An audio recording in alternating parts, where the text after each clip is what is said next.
Salut, c'est Thomas. Aujourd'hui, on va aborder un sujet qui peut tout changer dans ta carrière de parieur, et ce sujet, c'est la gestion de bankroll. Alors, tu te demandes peut-être pourquoi c'est si important la gestion de bankroll ou gestion de capital, c'est la même chose. Eh bien, imagine que tu as trouvé la stratégie parfaite, que tu fais une seule des erreurs de gestion de capital que je vais te citer dans cette vidéo, et ben boum, tout peut s'effondrer. Dans cette vidéo, je vais donc te révéler les 5 erreurs que la plupart des parieurs font en gérant leur bankroll et comment les éviter pour devenir un parieur gagnant sur le long terme. Alors reste bien jusqu'à la fin de cette vidéo car chaque minute de cette vidéo pourrait te sauver des centaines voire des milliers d'euros. Et n'oublie pas évidemment, si tu trouves cette vidéo utile, de la partager, de mettre un petit pouce pour soutenir le travail et bien sûr abonne-toi pour recevoir tous les prochains conseils. Et si tu veux aller plus loin, tu peux rejoindre notre canal Telegram en cliquant sur le lien que tu trouveras dans les commentaires pour avoir du contenu exclusif et ne rien manquer des nouveautés. Alors si tu es prêt, c'est parti et on attaque tout de suite avec l'erreur numéro 1.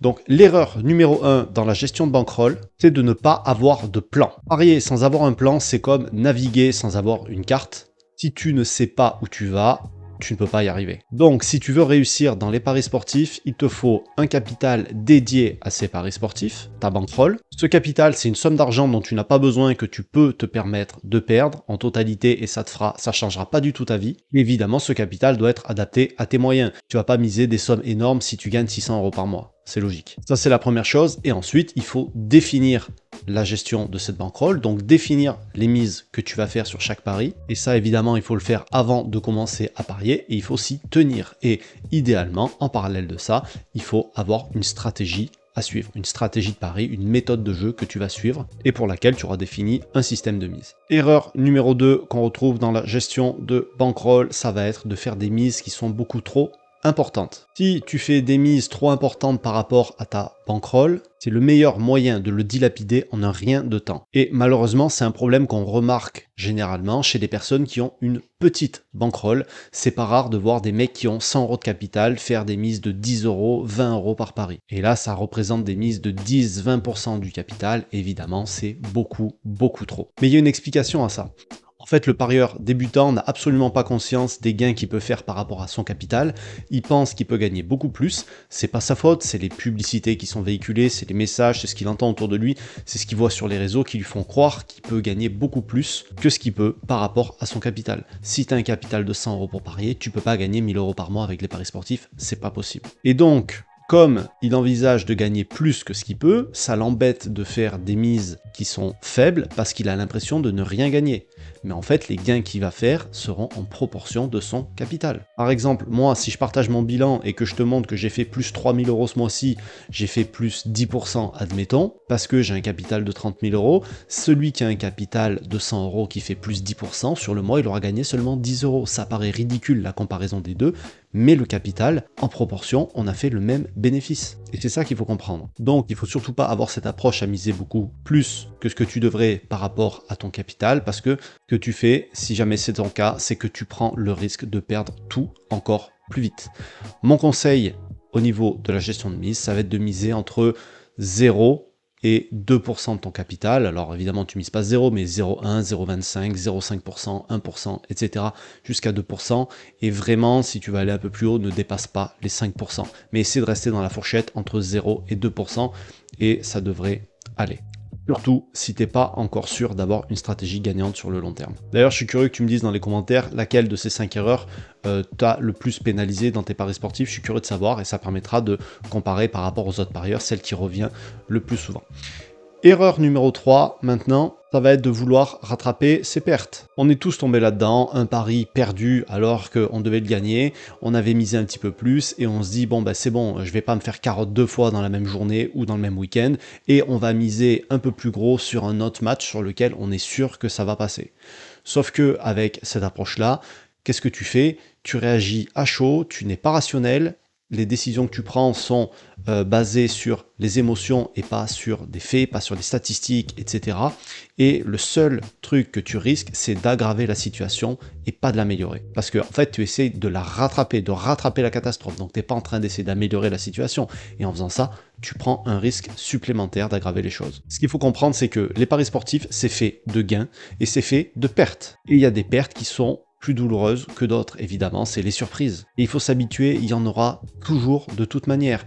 Et garde en tête que de toute façon, les défaites dans les paris sportifs seront toujours beaucoup plus douloureuses que la satisfaction que tu vas avoir quand tu vas gagner un pari. C'est comme ça, tu peux rien y faire. Et la bonne nouvelle, c'est que même si tu utilises une stratégie perdante, si tu as une bonne gestion de ta bankroll, une bonne gestion de mise, tu peux presque parier indéfiniment sans perdre la totalité de ta bankroll. Si ce que je te dis, si ce que je viens de te dire à l'instant, ça te paraît bizarre, je te laisse regarder la vidéo que tu vas trouver sur le petit i ou à la fin de cette vidéo en suggestion dans laquelle je te fais la démonstration. Tu verras que tu peux quasiment miser d'une manière infinie avec ton capital sans rajouter d'argent si tu suis une certaine gestion de mise que je te préconise dans cette vidéo. Donc garde en tête que si tu veux réussir dans les paris sportifs, il faut apprendre à accepter les pertes, elles font partie du jeu et il ne faut pas changer sa stratégie ni son système de mise à tout va. C'est la pire chose que tu puisses faire.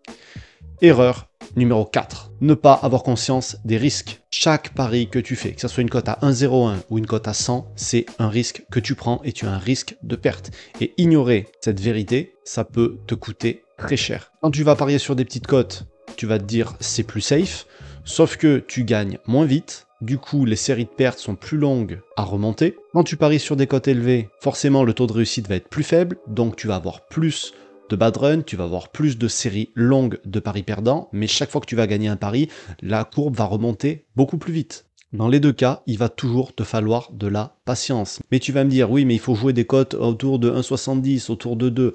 Peu importe en fait les cotes que tu joues, chaque plage de cotes, il n'y en a pas de bonne ou de mauvaise, chaque plage de cotes va avoir ses avantages et ses inconvénients. Et il y a toujours un risque. Le problème, c'est que le parieur débutant, il veut gagner vite, il veut gagner plus que ce qu'il devrait par rapport à sa bankroll, il veut pas de risque et il veut parier en étant totalement zen. Sauf qu'avoir ces 4 éléments en même temps, ce n'est pas possible. La bonne nouvelle, c'est qu'il existe des stratégies où tu peux avoir jusqu'à 3 de ces éléments à la fois. Tu peux avoir des paris sans risque, tu peux avoir des paris avec zéro stress, tu peux avoir des paris qui sont safe et qui te permettent de gagner vite, mais tu pourras pas gagner beaucoup par exemple.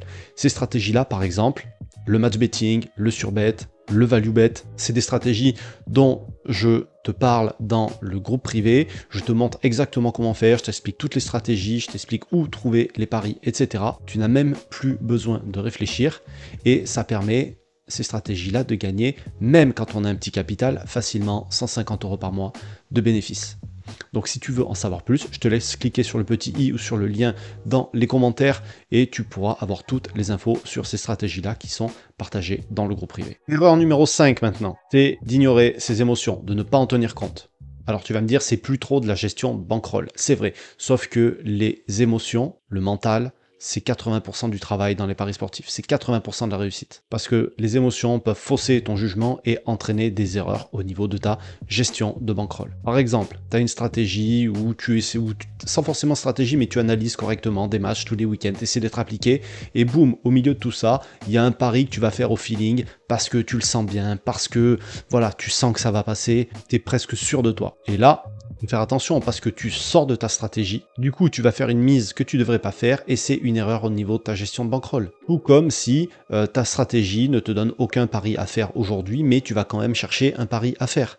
Tu vas mettre ta bankroll en danger. Problème de gestion de bankroll. C'est tes émotions qui te poussent à faire ça. Par exemple, tu as eu une bonne série ces derniers temps. Ton capital a augmenté d'une manière plutôt sympa, donc tu te dis, bon bah écoute, c'est bon, ça roule, c'est parti, je vais augmenter mes mises. Sauf que peut-être que tu es dans une période où tu surperformes, donc c'est-à-dire que tu as de meilleurs résultats que ce que tu devrais, tu as eu un peu de chance, etc.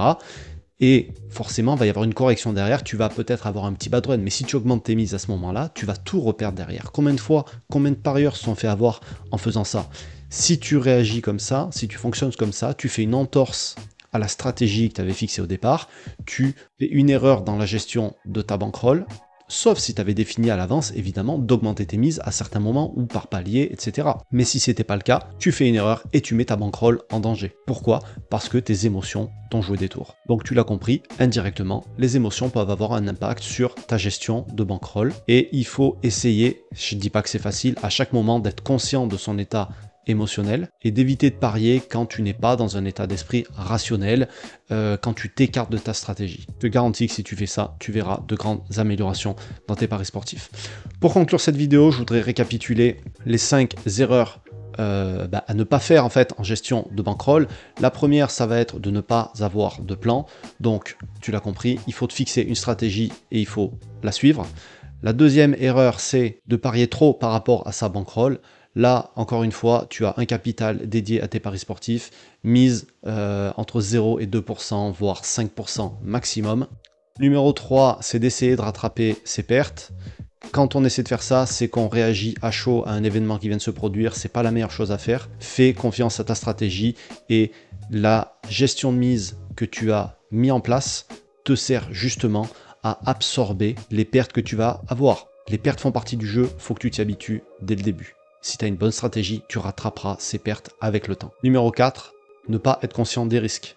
Chaque pari est un risque. Si tu ne veux pas prendre du risque, si tu es allergique au risque, dirige-toi plutôt vers des stratégies sans risque dont je parle, par exemple, dans le groupe privé. Tu as le lien dans la description. Et 5, ne pas tenir compte de ses émotions. Le mental, c'est 80% du travail. Si on s'est fixé un plan au départ, une stratégie à suivre, c'est pour éviter de se faire berner justement par nos émotions. Je dis pas que c'est facile, mais si tu suis le plan que tu as défini au départ, ça sera beaucoup plus simple. Tu l'as compris, la gestion de bankroll, c'est la base de tout succès dans les paris sportifs. On peut avoir une bonne stratégie et perdre de l'argent si on a une mauvaise gestion de sa bankroll, et à l'inverse, on peut avoir une mauvaise stratégie, mais avec une bonne gestion de bankroll, on peut presque ne pas perdre d'argent sur la durée. Ce que je voulais faire avec cette vidéo, c'est te donner les clés pour que tu évites de tomber dans les pièges dans lesquels tant de parieurs tombent en évitant ces 5 erreurs. Garde en tête que la réussite dans les paris sportifs, c'est pas qu'une question de chance ou de connaissance, c'est aussi une gestion intelligente de tes ressources et notamment de ton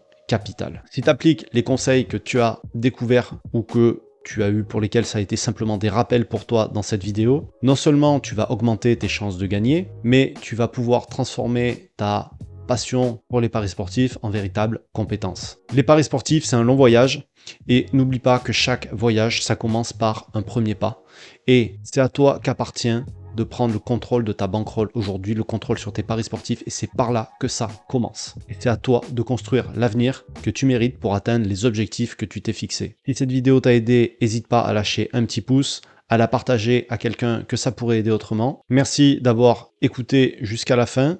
Et n'oublie pas que le succès, il est à la portée de tout le monde. Il faut juste être prêt à travailler pour l'atteindre. Alors mets-toi au travail tout de suite et commence à faire de tes rêves une réalité. Alors au boulot, je te laisse là-dessus et je te dis à très vite pour de nouvelles aventures dans les paris sportifs. Ciao.